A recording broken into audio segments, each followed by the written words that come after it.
Hi, everyone. I'm Kerry Anna Stallings, founder of Tower Treats. And today on Dr. Karen's show, we will be talking about living out your faith in the corporate world and also using your God-given talents to start your own business. As a marketplace ministry leader, you make a difference in the workplace and in people's lives when you work as unto the Lord. Your corporation may tell you that you can't talk about your faith in the workplace, or they may add other barriers and limitations. Yet we know that the Spirit of God is not chained.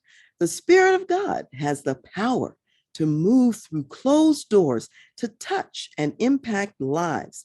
And when the time is right, He is able to give you a new vision and move you to greener pastures.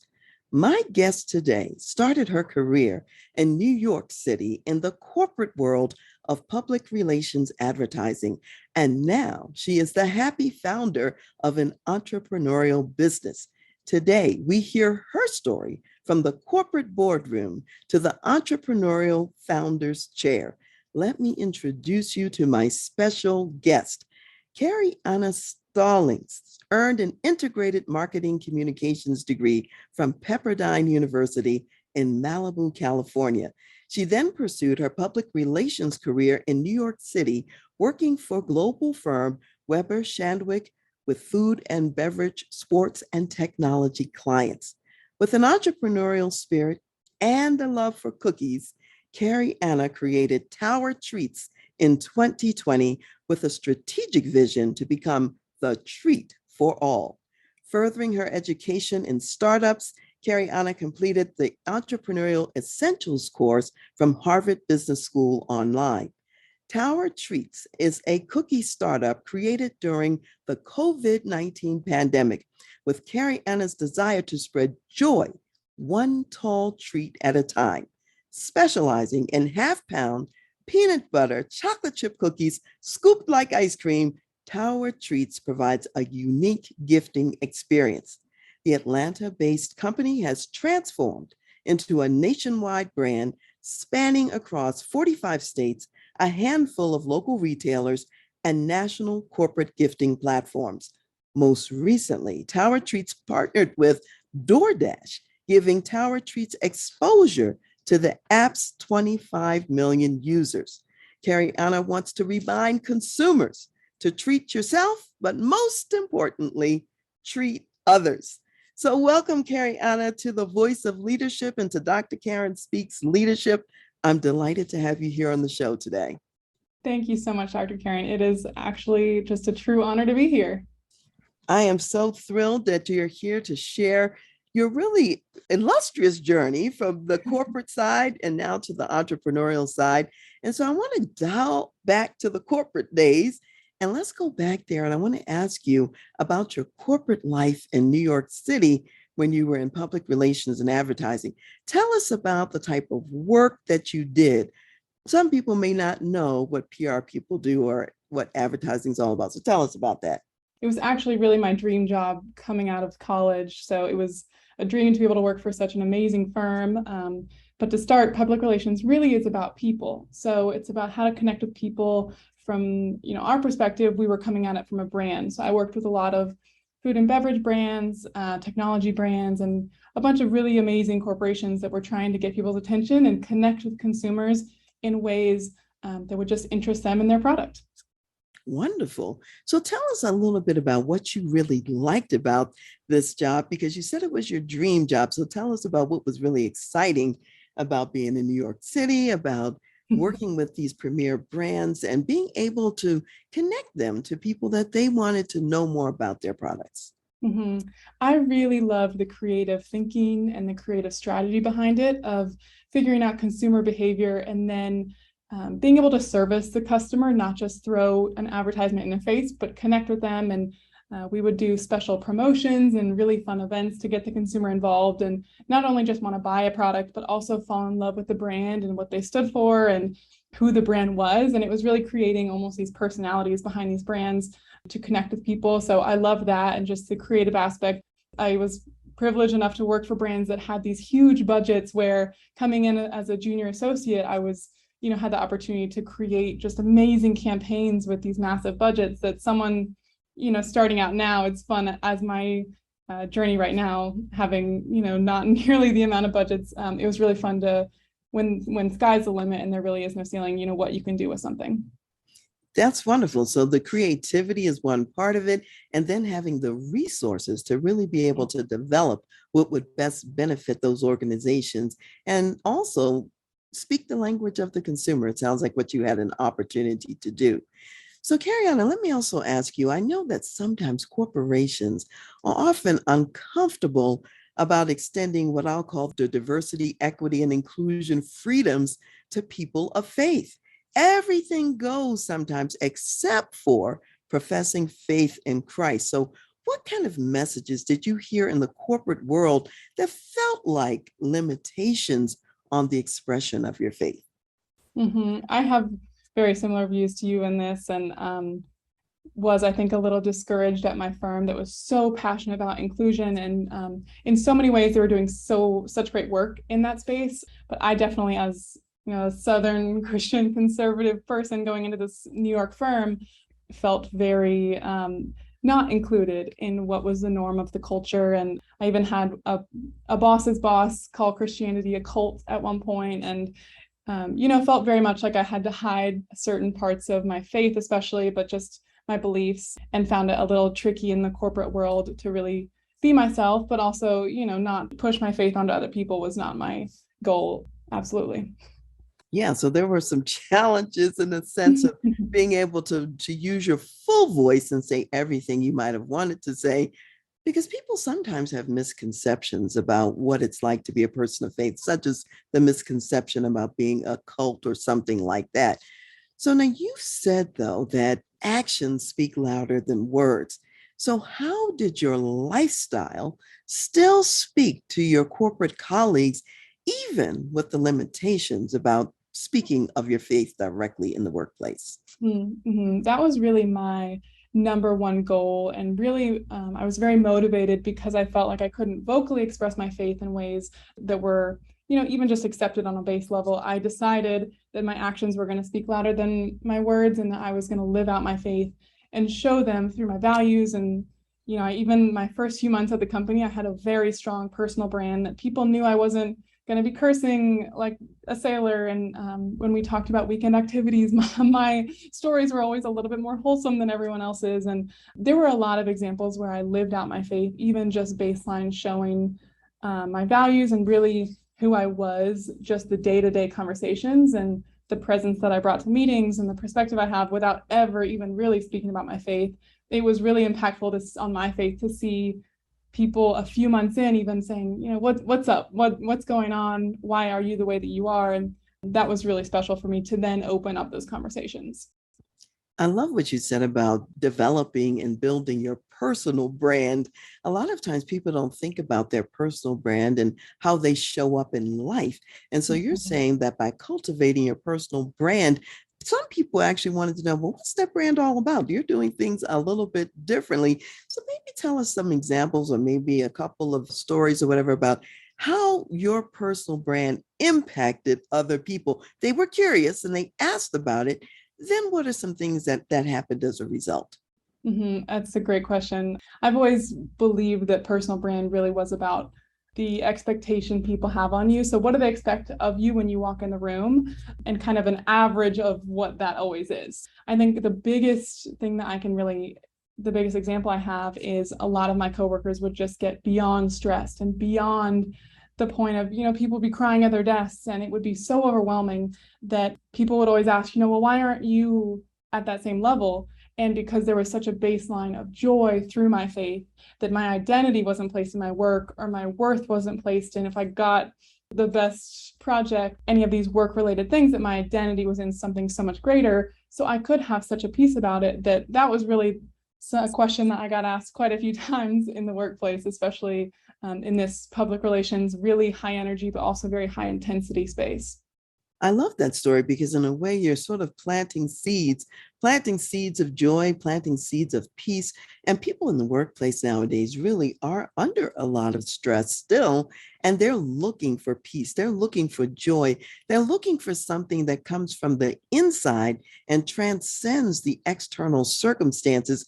And your personal brand was a living picture of that, is what I'm hearing you say. Well, thank you. I hope so. And I hope to continue to do that. But I think it was a very clear distinction, especially in a city like New York, where work becomes your identity and it becomes your absolute number one, that it was a very clear distinction that I was different.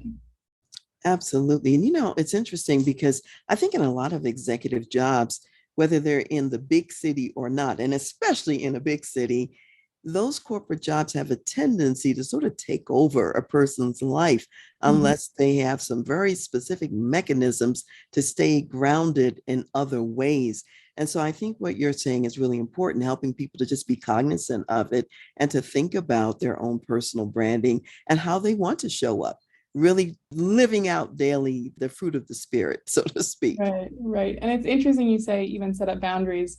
I have a very, I would say, different view of work-life balance that my dad really kind of implemented in my life, that there is no such thing as work-life balance, that we are gifted one life, a beautiful life that we can choose kind of how we want to spend our time, and work is a positive. And I think sometimes when people separate the two, that work becomes a negative, when really it's such a privilege that we get to work and that we get to create and build part of God's kingdom and use that for his glory rather than it being a negative. And then you're always going to be living for the weekend if you're just constantly trying to separate the two.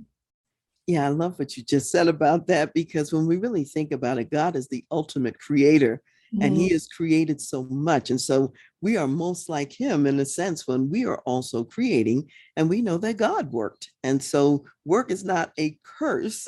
Mhm. The part that was cursed was whether the ground was going to actually produce easily for us or whatever. But work itself is really a God given mission and a God given privilege. And so when you have the one life, as you said, it's not like, oh, I'm living for this one small part and for the weekend, and my work life doesn't even count in that. So you're saying your whole one life can be celebrated, including the work part. Absolutely. And I would even say, especially the work part, uh, Ah, that there's so much that work is such a gift. So we should use it as such and really use it as our responsibility to just create good things. And, even especially if you don't have your own business, to be a presence and to be a light wherever you are, and use it for good.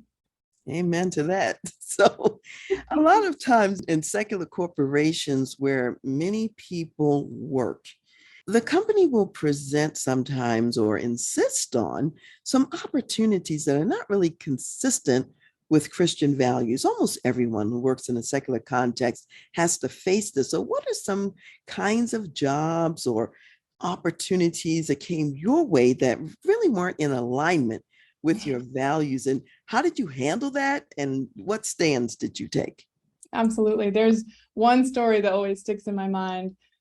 There was a project with an alcohol brand that was presented to my team that they were really excited about, and it was going to be really a disruptive project and really break through the news cycle. And it was a really exciting project.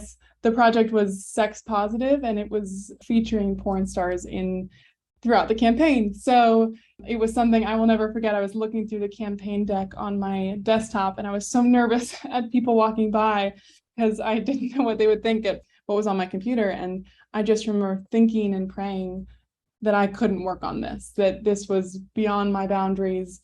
And I was terrified. I really didn't know how to have that conversation, and was so nervous that I would get either looked down upon or worst case scenario fired or just taken off the team, or didn't know what that would look like.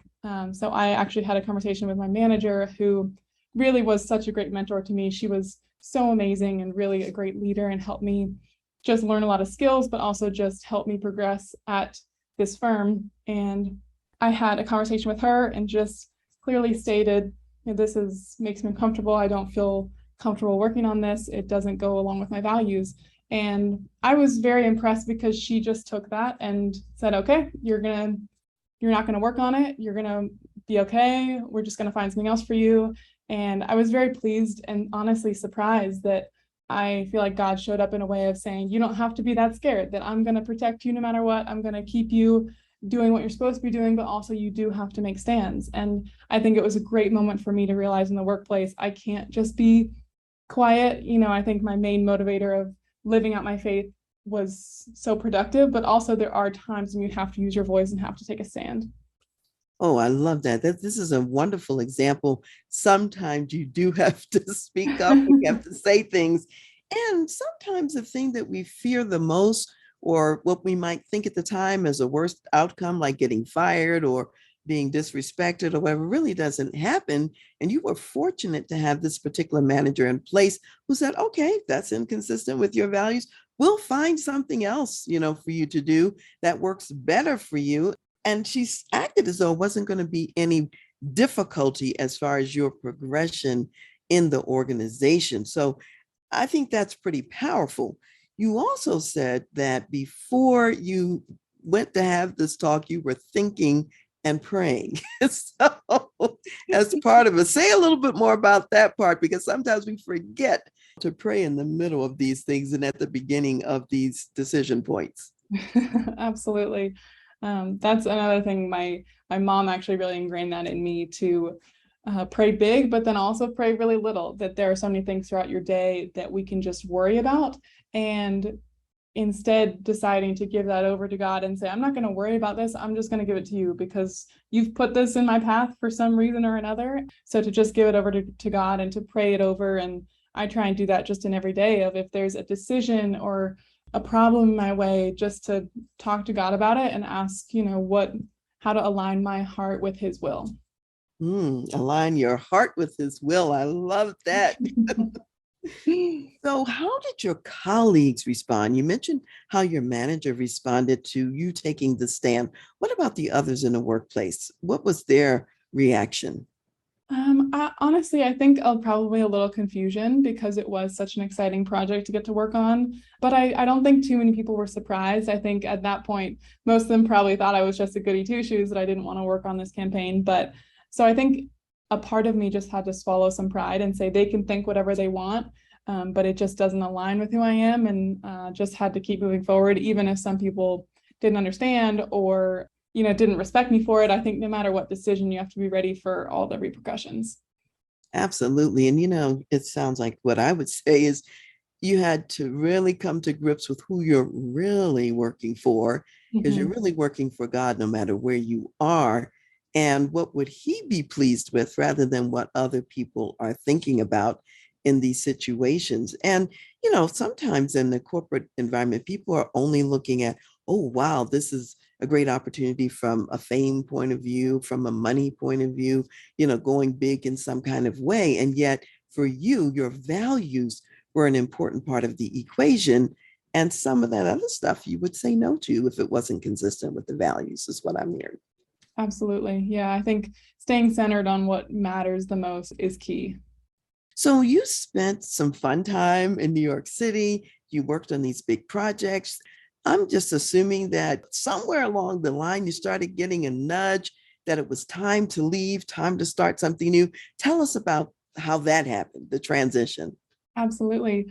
I don't know if it was a nudge or a shove, but it definitely happened. But I think over quarantine, a lot of people really kind of questioned what mattered and what they wanted to be doing. And at the time, I was working from home for the same firm and was really feeling a burnout from that. And my favorite parts of the creativity and the being with people wasn't there anymore because we were all working from home. So I think that piece plus the piece of just wanting to have something on my own. I think I was working for a lot of brands that I personally didn't really believe in, and I wanted to work for something that I could 100% really care about and really want to succeed in. And at the same time, I was watching all these baking shows that were inspiring me to bake all the time. And I created this amazing product and decided to kind of merge all those dreams and feelings together, and start Tower Treats. Okay, so that's a great story. A part of your story, you talked about how that many people during the quarantine, it was an opportunity for people to really think about what's truly important to them. I think that's true. And to make some tough calls and decisions and to say, oh, here's something I'm really passionate about, or here's something I'd really like to do. And then they would move on to do the new thing. I also think that many times God uses circumstances to be a springboard to something new. So if you think about the pandemic, the quarantine, being locked in, working from home, how would you say that God used that as kind of like a way of speaking to you? In a lot of ways. And I even have a fun story that it wasn't as much of a springboard either. I was very passionate about going back to New York. That was always my dream. During COVID, I was back in Atlanta, just living at home for a little bit, trying to figure things out while I was working from home. And while I was here, my apartment actually burned down. I got a call from my landlord saying that there was some horrible thing that happened with construction on the roof and that our apartment had collapsed in, and we had to go back immediately to pack up all of our things that were left and leave. And it was obviously horrifying at the time, and I was so heartbroken. But I really, it's funny to look back now and see that was such a clear sign of God saying, no, you need to be in Atlanta.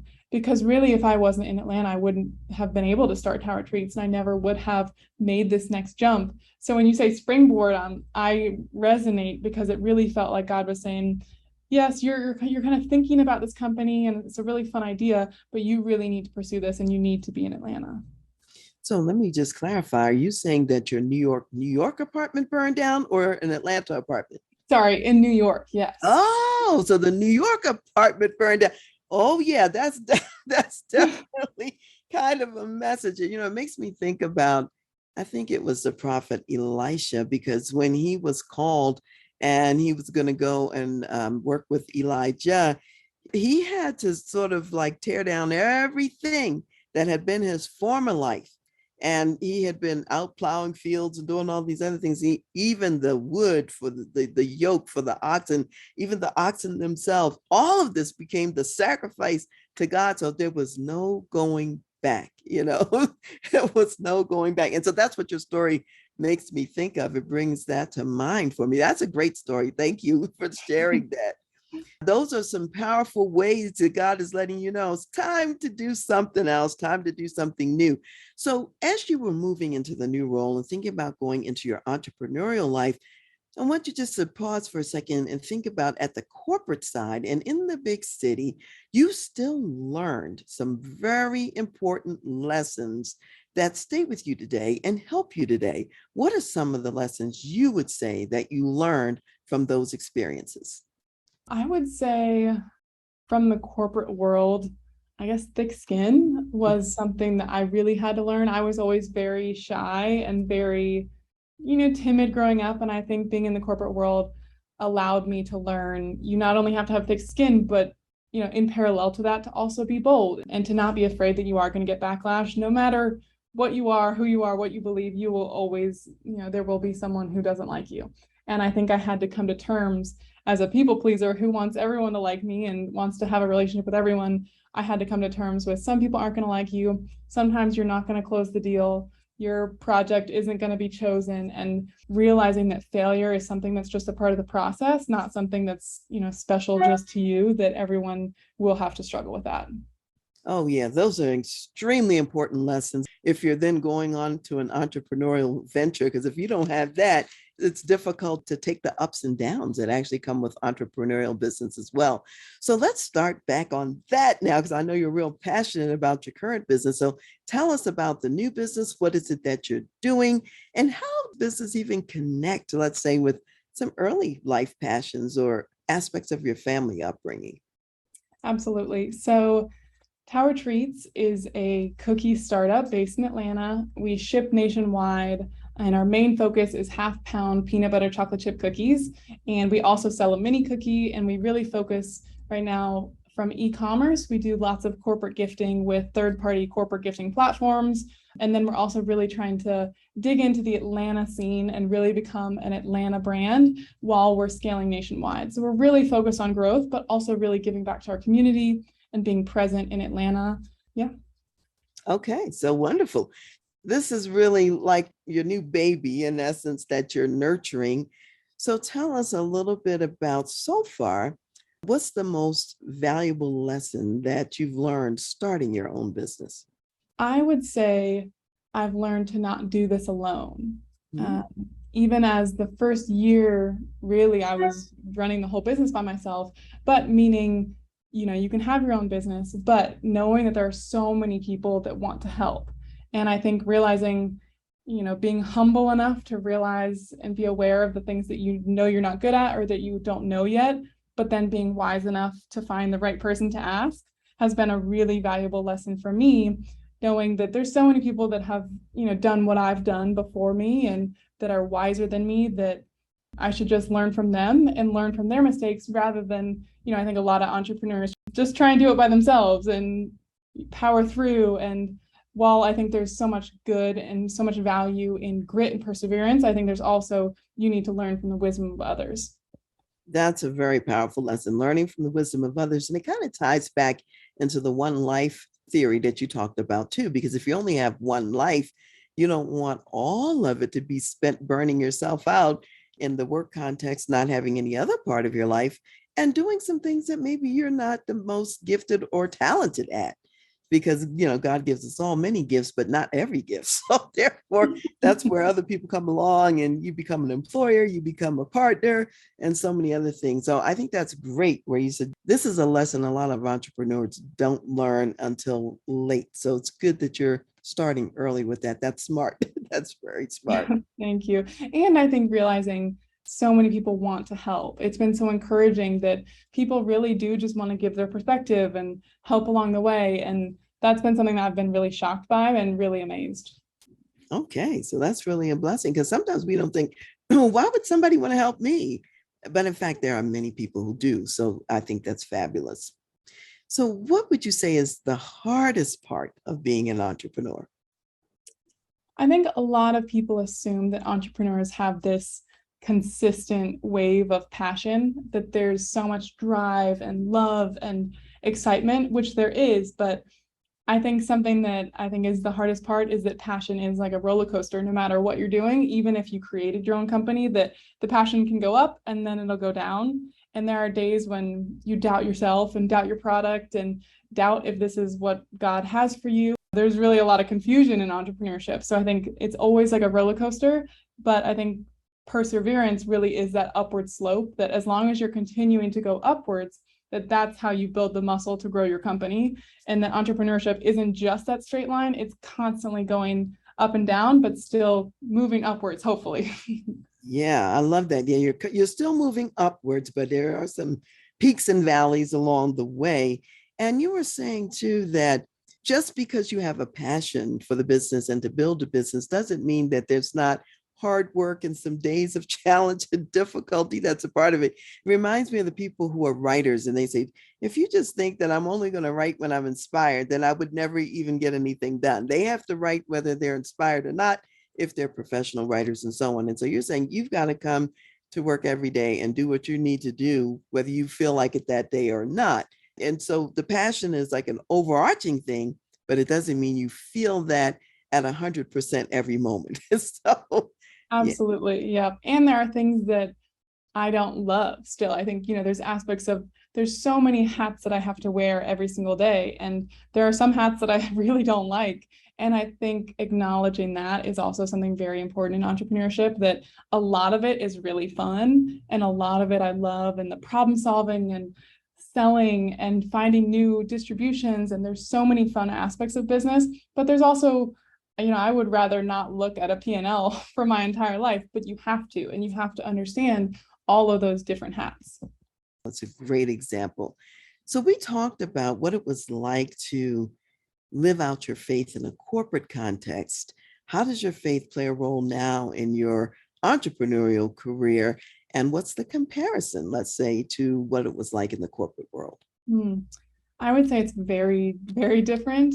I think, especially starting my own company, I've been able to ingrain faith in just our company culture, which is funny to say because we are only a two-person company. So it's me and then my chief operating officer, Laura.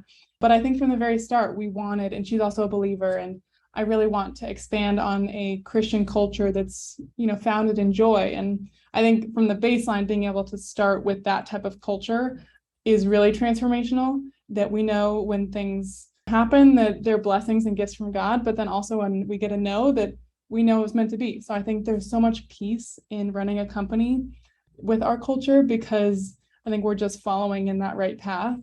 And then I say just, my personal faith involved, I think there's other aspects of running Tower Treats that our main mission, even though it's just selling cookies, we're based in Matthew 7:12 and the golden rule of treating others the way you want to be treated. So, that can be in the cookie sense of, I'd like to receive cookies in the mail. So would you send someone cookies in the mail? So, so I think there's that fun aspect, but then also the aspect of every person that we interact with and every vendor, every retailer, everyone that we interact with, we hope to treat them the same way we want to be treated, and continuing to spread joy and kindness and love in ways that, similarly to my corporate job, people will hopefully say, those Tower Treats gals, they're a little different.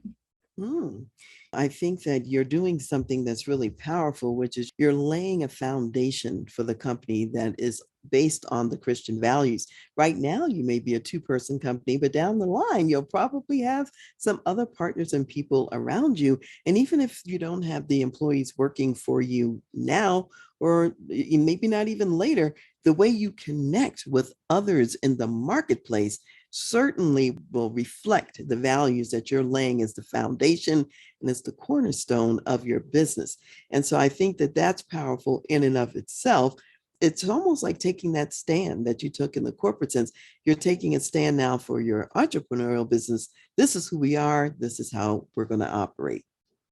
Exactly. That's exactly it. And it's been really so amazing to see how that story connects with so many other people. We've had so many incredible conversations when we're out and about and selling cookies, because our cookie label has that verse on it. And a lot of times people will get so excited that, oh my gosh, you're a believer, and oh, what does this mean? And I think it's opened up a lot of doors that has been really encouraging.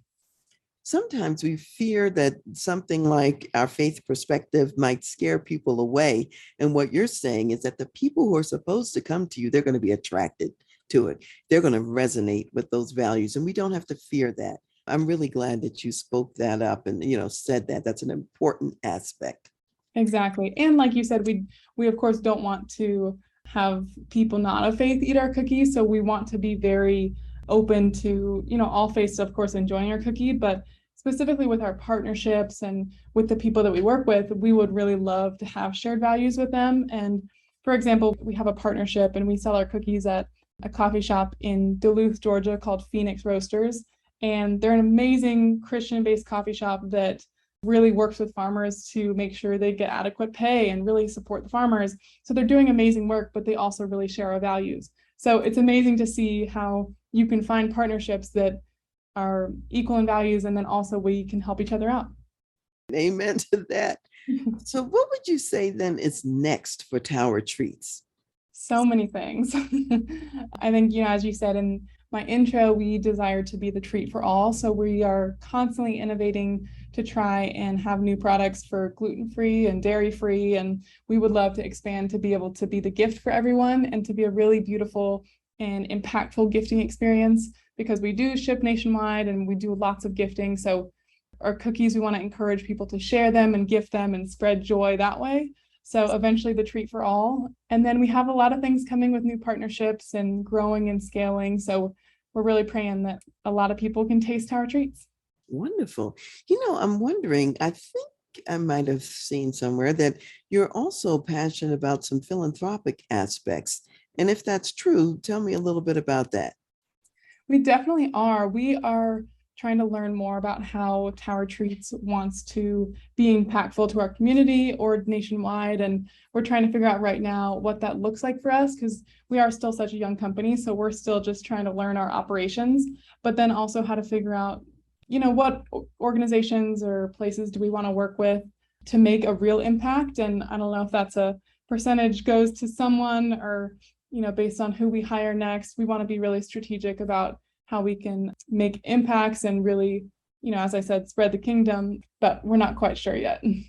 Okay, good. Well, the good news is you're open to it and you're exploring options and possibilities. And just like the partnerships are coming and other resources are coming at the right time. The philanthropic opportunities will also come to you because it's all a matter of God providing and bringing things at the right time. So that's what I'm noticing in everything that you're saying. So, how is it then that people can reach you?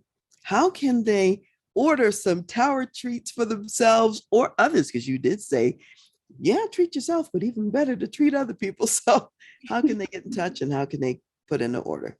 Absolutely. So towertreats.com is where you can go order cookies. We have 2-day shipping nationwide, a super easy process. And then also on our Instagram at Tower Treats, or my LinkedIn, it's just my name, Kerry Anna Stallings.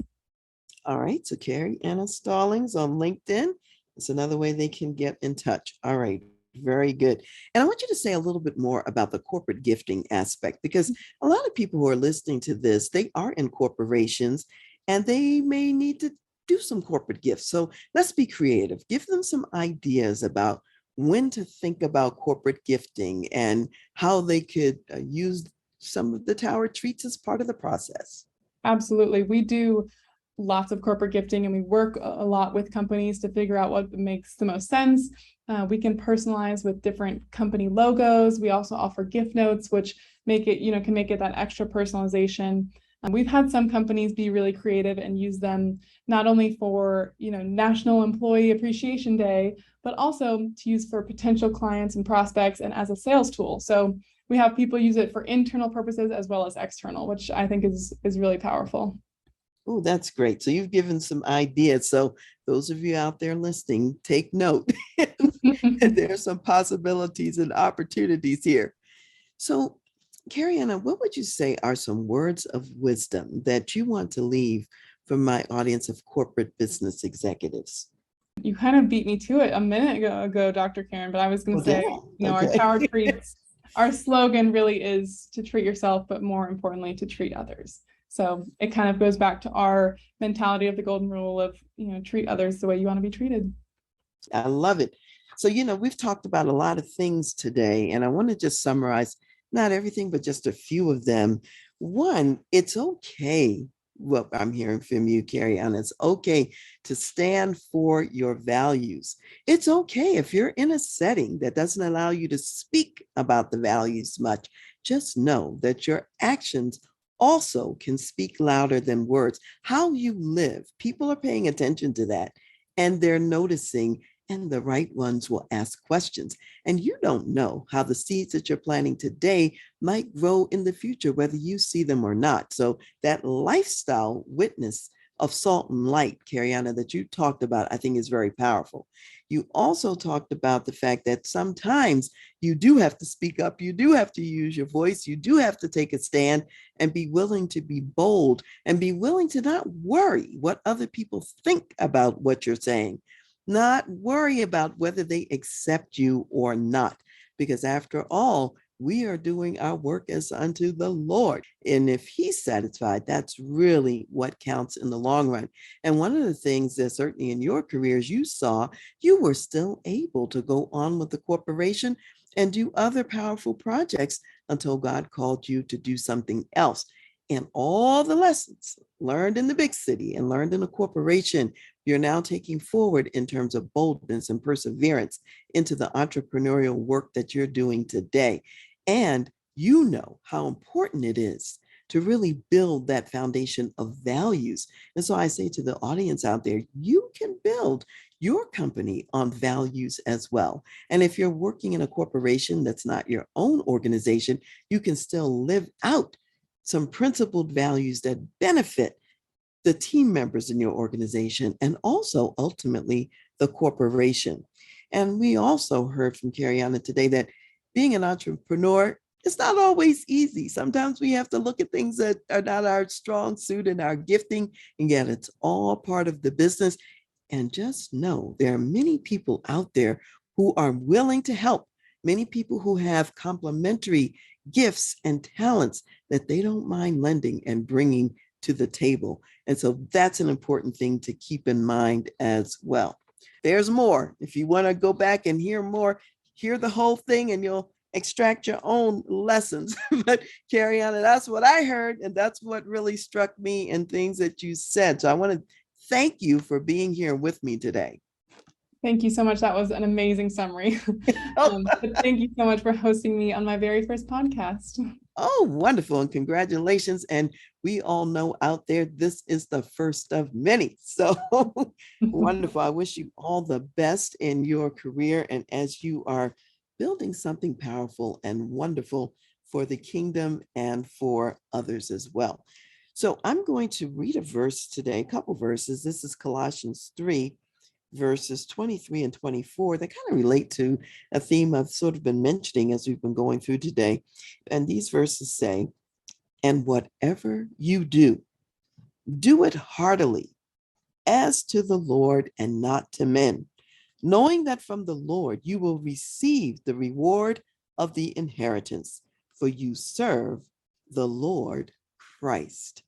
All right. So to my audience out there, be blessed. Go out and know your work is unto the Lord. Serve with excellence and treat others. Well, this is Dr. Karen again in a bit of a postscript because I wanted to unpack a few things from this episode today. You just listened to Kerry Anna Stallings of the Tower Treat Company. And you see here a young entrepreneurial leader who's had to go through some testing. She had to go through some trials of moving from the corporate world to the entrepreneurial world. And she's getting real clear about her values and how to live in an entrepreneurial setting. And she had to figure that out also on the corporate side. So you're there as a marketplace ministry leader. You know that the work you do at work is important and it matters to God. You too may be thinking about, how do I live out my Christian values at work? How do I make a difference? And how do I make an impact, not just for me, making a difference and an impact for your employer? If you're working for a corporation that's not your own, how do you impact the lives of others so that they grow and they develop and become the best of who they are? And how do you even touch the lives of partners that you are working with in the workplace? And then thinking down the line, just like Kerry Anna, about even philanthropic activities. So if you are a Christian executive in a secular company and you're wanting to step up in a bigger way and to make a more profound difference, let's partner together. Let's have the conversations that are necessary to have so you can map out your pathway forward and your strategy for doing your service and your work as unto the Lord. So you can reach me at Dr. Karen, Karen, at transleadership.com. You can also phone me at 719-534-0949, extension 1. I look forward to hearing from you, and I look forward to walking with you on your journey to a life of impact as unto the Lord.